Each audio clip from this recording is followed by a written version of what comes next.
This is a Friday night, and ordinarily I don't do a Zwift race on a Friday night because I'm doing a big ride on Saturday. But this week is a little bit different. Hey, cycling community, this is Steve, Grusis the Cycling Greek. I didn't think there'd be a lot of people racing on a Friday night, at least Pacific Standard Time Friday night, so I was happy to see that we had 12 riders.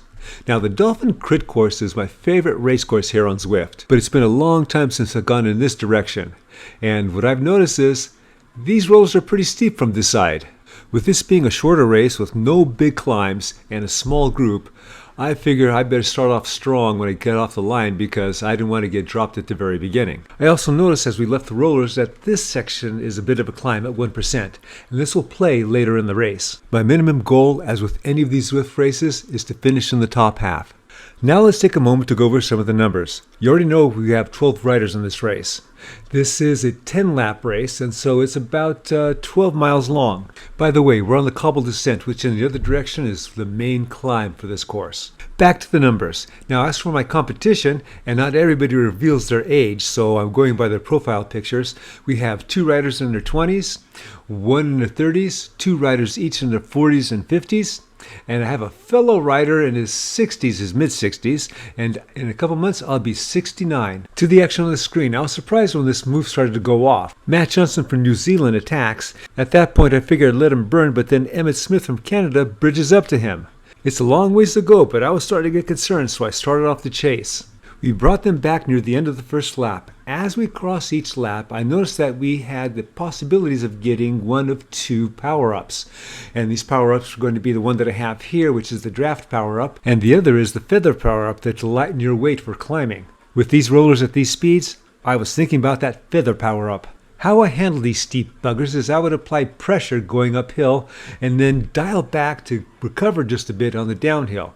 Pressure on the uphill, dial back a little bit on the downhill. I gotta say, it was easier doing that technique in the other direction. I remember that I was also pretty thankful that no one was drilling it on this 1% section on this lap. Jumping ahead to just after the beginning of the 3rd lap, we find Ireland's Mark Fenton trying to get away on the roller section. And it is again New Zealand's Matt Johnson that's trying to bridge up and make a 2-man break with him. With 7 laps to go, we have some motivated riders in this pack. They weren't able to establish a breakaway, and once we got to the 1% section, things settled down for a bit. As we enter the 4th lap, look at the rider riding the green Tron bike. That's Mark Fenton, 34-year-old Mark Fenton. Less than half my age, Mark Fenton. And looks like he's having a little bit more success. While I am worried about him getting away, I'm also worried about losing contact with his group going over the rollers. That concern was somewhat abated as I used my roller technique to get toward the front. And then I saw again Michael Johnson going after him, so now I'm trying to get on Michael Johnson's wheel so he can pull me up. So maybe we can have a 3-man breakaway. Especially since looking at the graphics on the right, you'll see 1 and 2 second gaps between me and the others. As it turns out, we may have lost 1 rider, but everyone pretty much comes together. However, 45-year-old Leon Slattery from Australia does the perfect move, counters the catch. It's the perfect move because we're all pretty tired from chasing, at least I am. I'm then thinking, I'm the old guy in the group. I don't need to chase. I need to be on people's wheels so they can chase. But then they don't know my age. So they're probably thinking, I'm going to get on CG's wheel so he can chase. At this point, Slattery has a 3-second lead on us, and he's still applying watts. After his initial ramp, he's now trying to maintain at least at 3.5 watts per kilogram, especially since we're not quite halfway done with the race. It's now a half a lap later and we've started lap 5. Slattery has an 8-second lead on us. When I was a much younger cycling Greek, 8 seconds was about the limit that I could do solo to bridge to a breakaway. And this was on the road. It's a ways to go, but it doesn't look like Slattery's faltering to me, so that's why I attacked. So now I am doing my best to get up to him. I'm looking at my watts per kilogram and comparing them to Slattery's watts per kilogram. And now that I couldn't get away from the group, I'll be comparing the group's watts per kilogram. Since I was not let go, I'm hoping that my chasing will incite the others to chase and not to just sit on my wheels when I get caught. And it looks like so far the chase continues. I've now jumped to the rollers just after the beginning of the 7th lap. We have since shut off the chase and are now vying for 2nd place. It looks like we may have to drug test Mr. Slattery. Now I say that tongue-in-cheek because he put in an excellent move. He had a lot of power to get separation and he has a lot of staying power to keep that separation. I, in the meantime, put in an attack. So what I'm doing is I'm looking to see if I can get a couple people to come with me eventually, or see if I could just stay away solo. Or I should say, at the very least, see if I can drop one of the people from this group, because we have 7 of us in here, and for me to get in the top half, I have to be 6th. None of those scenarios worked, as I am caught by everybody. So when I was a young cycling Greek, I would keep attacking over and over again, whittling the group down, but at 69, that technique may actually get me dropped. I jump to the rollers on the 9th lap.